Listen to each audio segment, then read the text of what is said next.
Bismillahirrahmanirrahim. Assalamualaikum warahmatullahi wabarakatuh. Ini adalah podcast pertama kali kami ya, yang dimana tanggal 20 Mei yang akan datang adalah diperingati sebagai Hari Kebangkitan. Nah, tentu kebangkitan seperti apa yang kita harapkan dan yang sesuai seharusnya. Apakah negeri ini sudah mengalami kebangkitan atau justru mengalami keterpurukan? Nah, perkenalkan saya Arif, dan di tengah-tengah kita sudah hadir pembicara kita ya, sebagai narasumber kita, seorang motivator, beliaulah seorang ahli juga ya. Perkenalkan, beliau bernama Ustadz Yusuf. Beliau berasal dari Surakarta dan sudah melalang buana di berbagai wilayah negeri ini. Nah, begitu tentu banyak pengetahuan yang bisa kita gali dari beliau tentang kebangkitan. Tentunya di sini adalah kebangkitan manusia ya, bukan kebangkitan setelah kebangkitan di alam kubur ya. Kalau sudah kebangkitan di alam kubur ini urusannya dengan Allah. Tapi ada satu hal yang perlu kita ketahui, bahwasanya kebangkitan di yaumul hisab nanti pun akan dipengaruhi juga oleh kebangkitan manusia di muka bumi. Kenapa? Hasil dibangkitkan ini mau masuk surga atau neraka dulu baru masuk ke surga. Nah, itu juga dipengaruhi dari tingkah laku kita di dunia. Nah, pertama-tama biar Ustadz Yusuf dulu memperkenalkan dirinya sendiri. Tafadhol Ustadz, silakan perkenalannya. Assalamualaikum warahmatullahi wabarakatuh. Waalaikumsalam warahmatullahi wabarakatuh. Terima kasih atas waktu yang diberikan kepada saya ya. Perkenalkan, saya Yusuf dari Solo gitu. Berbicara masalah kebangkitan, bangkit itu lawan kata dari terpuruk ya. Bangkit itu lawan kata dari tidur. Bangkit itu lawan kata dari istirahat maupun yang semakna gitu. Nah, berbicara tentang kebangkitan Ustadz, sebenarnya ketika makna bangkit dalam kehidupan itu, bangkit yang seperti apa kan itu? Kalau kita menjalani kehidupan, kalau bisa diartikan bangkit dari tidurnya, bangkit ketika dia terjatuh. Nah, coba kalau kita analogikan ke negeri kita tercinta ini Ustaz, kira-kira saat ini kita mengalami keterpurukan atau sudah berada di posisi atas, yaitu mengalami kebangkitan Ustaz? Ya, jadi saya garis bawahi terkait masalah kebangkitan versus keterpurukan gitu kan. Memang pada kenyataannya bisa dianalogikan demikian. Lawan kata dari bangkit adalah terpuruk. Lantas bagaimana kondisi kita saat ini, terutama negeri kita Indonesia? Nah, teman-teman sekalian, kalau kita perhatikan bahwa yang terjadi di negeri ini ya, sejak 1908 sampai sekarang, kalau kita hitung-hitung nih sudah 100 tahun lebih gitu. Iya. Ketika sejak awal mula Hari Kebangkitan Nasional itu diperingatikan tahun 1908 kalau tidak salah. Ketika itu Indonesia masih dijajah Belanda ya. Kemudian berusaha untuk bangkit melawan ya. Setelah kemudian berhasil memperoleh kemerdekaannya, kita lihat kondisinya kok sepertinya sulit sekali untuk bisa dibilang semakin membaik gitu kan. Nah, alasannya apa? Ya, kita lihat fakta yang ada saat ini. Ya. Nah, kemiskinan semakin bertambah, ya. Kemudian angka pengangguran juga makin bertambah, kemudian kasus-kasus kriminalitas juga semakin banyak juga. Ya. Nah, ini saya rasa makna bangkit yang sebenarnya itu kita harus bisa terbebas dari itu semua. Ya. Jadi, minimal, ya, kalaupun belum bisa 100%, ya sedikit demi sedikit bisa berkurang. Bagaimana caranya?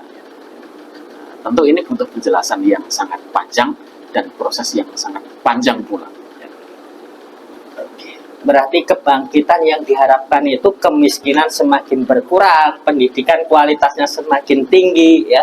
Tapi kan fakta begini Ustadz, walaupun kemiskinan bertambah ya, tetapi pemerintah ini sudah berusaha dengan memberikan BLT ya Ustadz. Kira-kira ini bisa nggak membangkitkan masyarakat secara finansial, secara ekonomi Ustadz? BLT yang hampir ya entah 3 bulan sekali ya dikasih kan gitu. Walaupun Mas Arif pernah nerima? pernah enggaknya ya? Saya belum pernah nerima. Oh ya. Nah, apakah dengan solusi yang diberikan oleh pemerintahan kita ini bisa menghantarkan kebangkitan ekonomi, Ustaz? Saya rasa sulit ya untuk bisa dikatakan membangkitkan ekonomi rakyat gitu kan.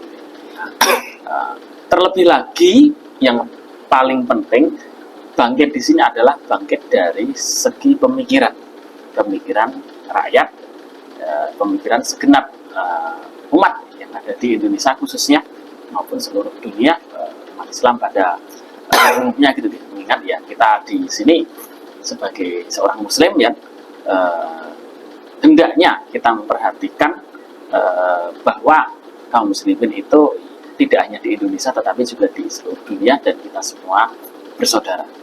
Kembali kita ke konteks dalam negeri bahwa bangkit secara pemikiran itu adalah bangkitan yang mendasar dari pemikiran itulah yang nanti akan menghantarkan rakyat itu untuk bertindak sesuai dengan apa yang diinginkan. Nah, kalau bangkit secara finansial, barangkali itu hanyalah efek dari bangkitnya pemikiran dia. Ketika pemikiran bangkit, bisa jadi dia finansialnya bangkit karena dia bisa ibaratnya mengkonversikan kebangkitan pemikiran dia untuk mencari uang. Kemudian dari sisi pendidikan juga bisa lebih baik, punya pendidikan yang lebih tinggi, begitu seterusnya. Maupun juga di dalam aspek lain. Kalau sekedar BLT itu kan hanya salah satu sarana ya, yang diharapkan bisa memperbaiki kondisi finansial. Nah, sekali lagi ini hanyalah akibat. Nah, hendaknya kita mencabut ya dari akar sebabnya, bukan sekedar akibatnya. Nah, permasalahan sebabnya itu yang kita urai. Ya. Kemudian kita cari solusinya, bukan sekedar akibatnya. Kalau sekedar kita melihat akibat, kemudian dari sisi akibat itu dikasih solusi, ya nanti akan muncul kasus lain lah seperti itu terus ya kalau tidak diurai dari atas. Nah, yang paling penting di sini adalah saya tekankan lagi pemikiran dari manusia supaya bisa menghantarkan kepada kebangkitan yang hakiki, kebangkitan yang sebenarnya. Nah, ini baru membahas masalah aspek keduniaan ya, belum kita kaitkan dengan aspek rohani yang Iya Ustadz, memang begini, kalau kita lihat solusi yang diberikan oleh pemerintahan kita memang tidak efektif. Kita lihat ya, beberapa waktu yang lalu viral seorang anak kecil yang menangis minta makan ya kepada ibunya, sampai menangis-nangis, dan ternyata orang tuanya memang tidak ada uang untuk memberikan atau membeli makan untuk si anak. Terjadi di Bogor ya kan. Ya ini tentu adalah salah satu keabaian penguasa kita terhadap rakyatnya. Dimana kalau kita bicara tentang finansial pun, untuk BLT yang nilainya tidak seberapa itu, untuk biaya hidup yang begitu besar di negeri ini juga tidak akan pernah cukup. Mungkin BLT 1 bulan 300 atau 400 ribu, tapi masih saja rakyat tetap dipungut pajak oleh penguasa yang akhirnya mengkerdilkan atau memiskinkan rakyat itu sendiri. Betul, ya kan? Nah, kalau berbicara tentang pola pikir dan asbab dan sebab dan akibat tadi Ustaz, kira-kira sebab utamanya ya kemiskinan di negeri ini itu apa? Ataukah memang rakyatnya yang pemalas, atau kemiskinan ini justru diciptakan oleh penguasa? Ya, saya kira yang pertama, tidak ada satupun orang yang pengen hidup miskin.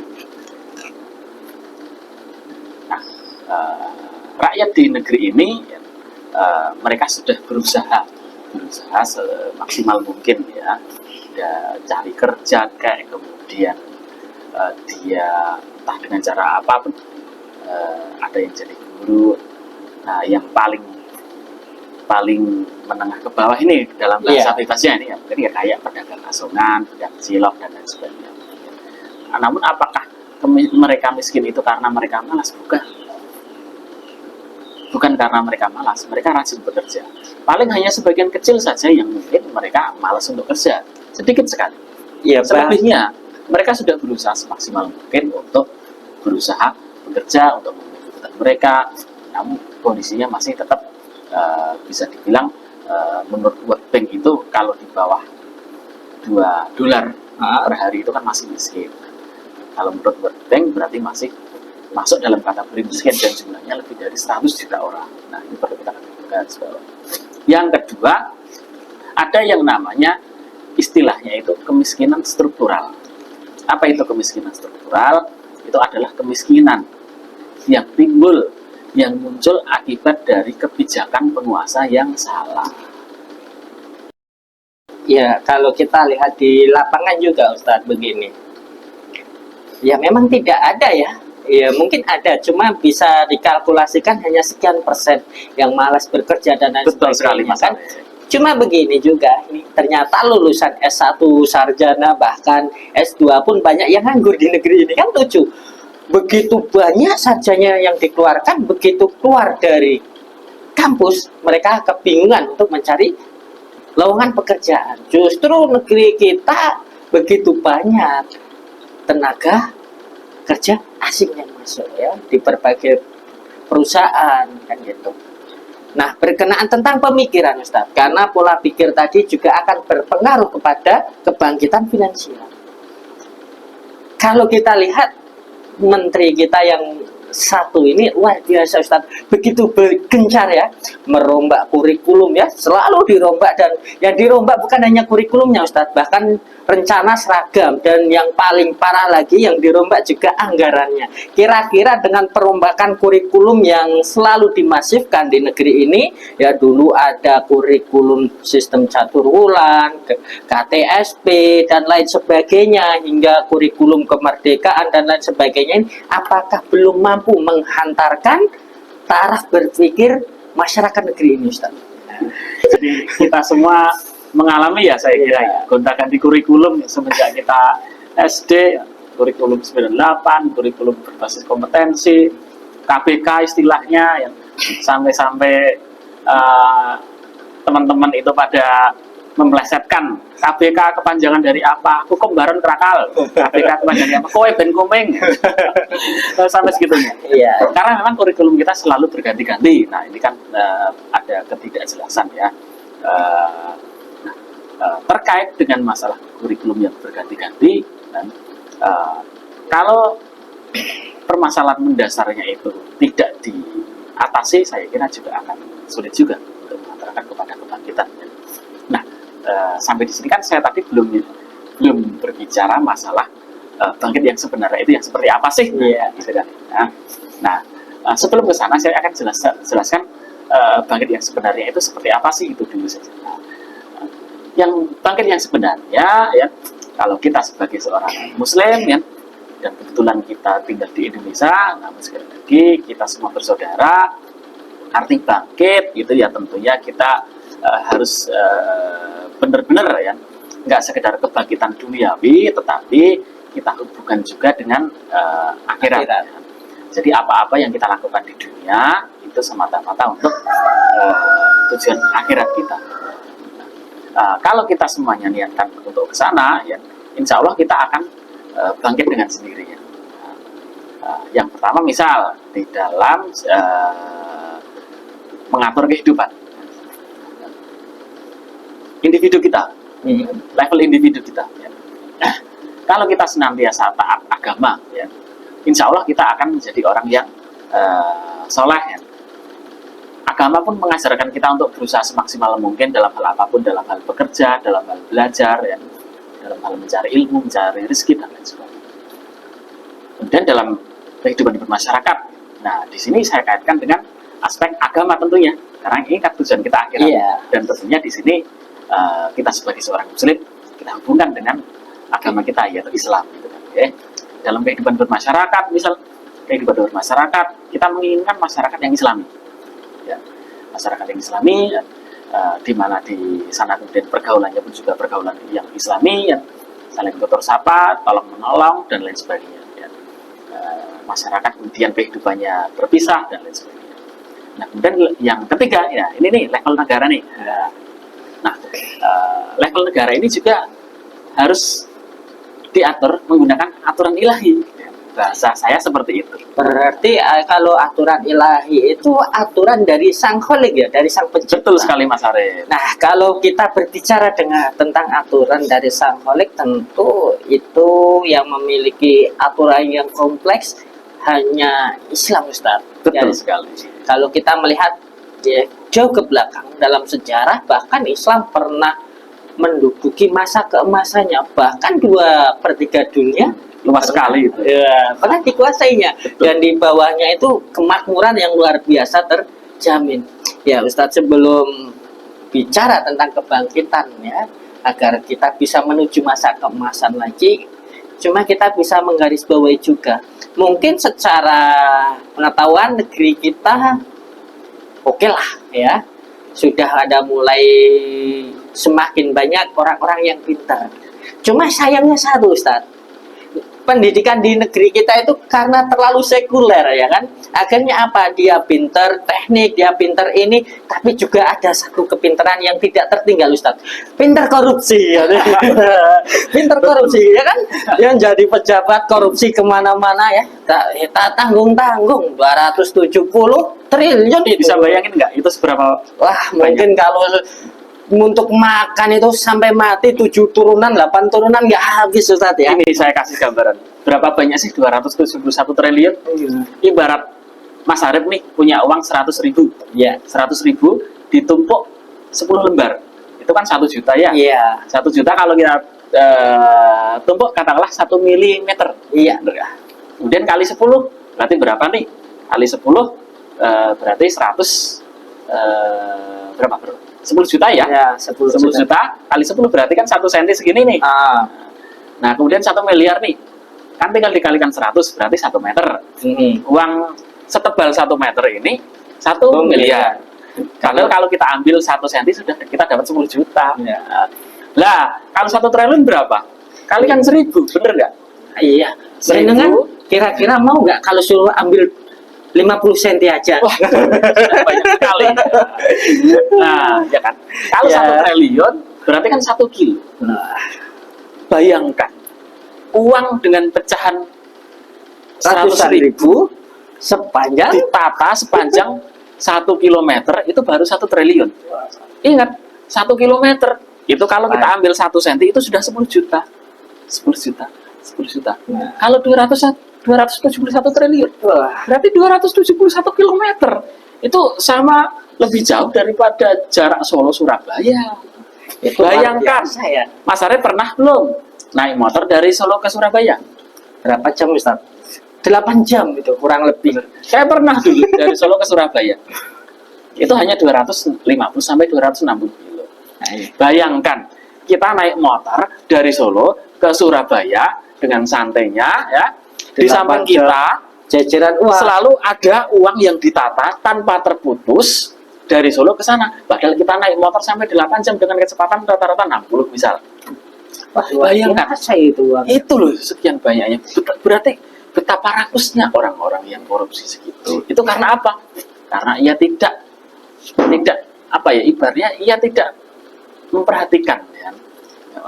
Ia tidak memperhatikan agama.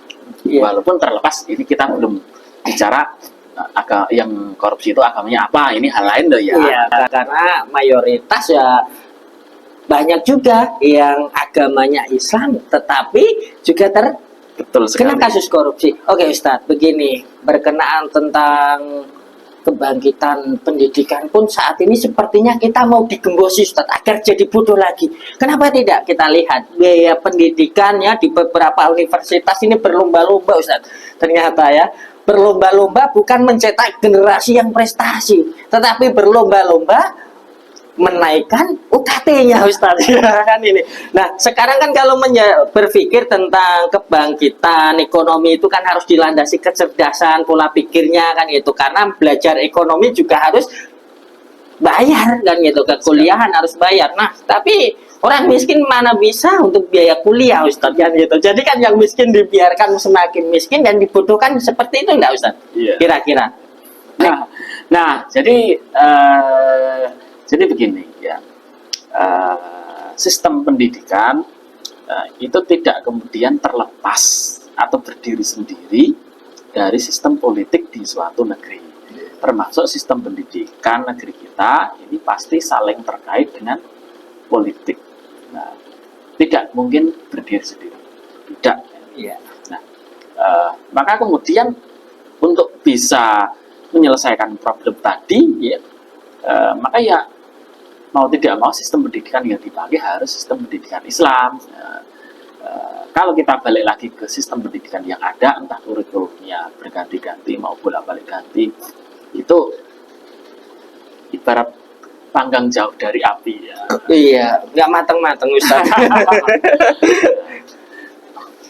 Nah, dan faktanya memang yang terjadi demikian. Ya. Iya.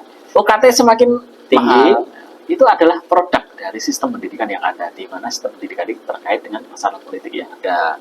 Ketika kita menginginkan sistem pendidikan Islam yang kita harapkan untuk bisa membawa umat bangkit ya, terutama yang ada di Indonesia maupun seluruh negeri yang lain, ini mau tidak mau ya kita harus memakai sistem politiknya pun mengikuti yang dipakai Kanjeng Nabi, sistem ilahi.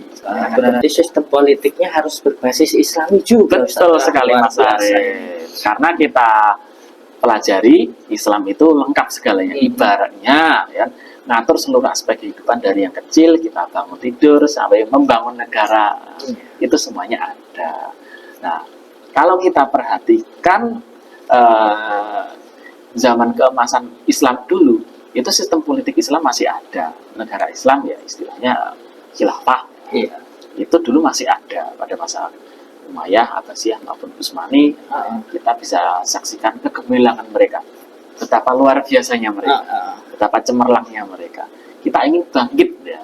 Bangkit seperti mereka. Syukur-syukur kita bangkitnya lebih baik daripada mereka. Nah, tentu memang tidak bisa dipungkiri adalah yang kekurangan dari apa yang diterapkan dulu baik ketika masuk ke khilafah Abbasiyah, Utsmani maupun Umayyah, pasti tetap ada. Namanya juga manusia. Iya, tidak luput dari salah. Cuma ya yang kita inginkan kita bisa meminimalisir apa yang kesalahan yang dulu pernah dilakukan ya, supaya bisa benar-benar rakyat ini bangkit lagi. Ya.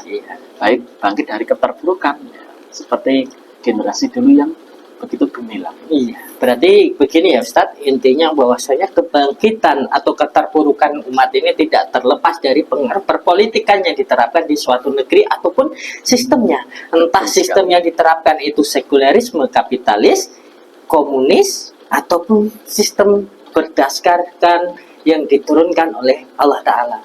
Ya Ustadz, karena waktu yang begitu singkat ya, kita bisa berbincang-bincang lagi di lain waktu kesempatan Ustadz. Terima kasih waktu yang telah diberikan. Semoga antum dan keluarga selalu dalam lindungan Allah Ta'ala. Amin. Baik guys, ternyata kebangkitan atau keterpurukan di suatu negeri atau suatu kaum tentu dipengaruhi dengan perpolitikan yang diterapkan. Bagaimana politik itu mampu mengatur sirkulasi perekonomian, juga dari politik itu dapat mengaplikasikan kurikulum pendidikan. Bagaimana agar pendidikan di negeri ini bangkit, bagaimana ekonomi agar bangkit, tentu harus menggunakan sistem politik Islam. Nah, sistem politik Islam itu seperti apa? Akan kita bahas di pertemuan yang akan datang. Oke, selamat dari kami. Cukup sekian. Akhirul kalam. Wassalamualaikum warahmatullahi wabarakatuh. Waalaikumsalam warahmatullahi wabarakatuh.